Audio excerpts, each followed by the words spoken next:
Finance Minister Pranab Mukherjee is on a 4-day US trip and has a single-point agenda to sell the India growth story. But what does US want in return, and can Pranab oblige at all? Gauri Dwivedi with the story. Pranab Mukherjee is in the US to woo investors, and he will be holding a string of high-profile meetings, including those of the G20, IMF and the World Bank. Mukherjee will also later tonight address the Indo-US CEO Forum in Washington, which boasts of the biggest names in India Inc. and in US.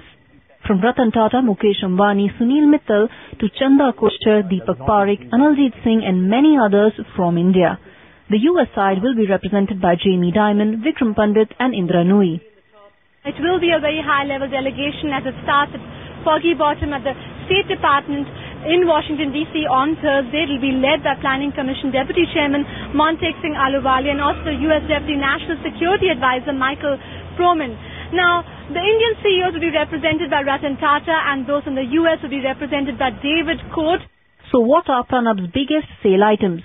India's reform track record, its low sovereign debt and recently introduced land bill will be his biggest talking points.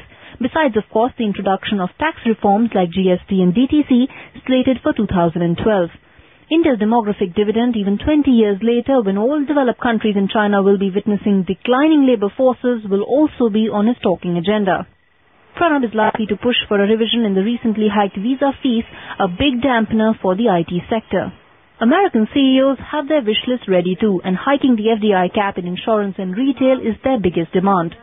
The minister addressed that today in promising to give priority to raising the caps in insurance. We, of course, would like to see that take place as well in banking, and he made a commitment in that regard. It would also be very helpful in order to stimulate the defense industry. Pranab Mukherjee is in the US, a country that's staring at a recession, a country that wants greater access to Indian markets.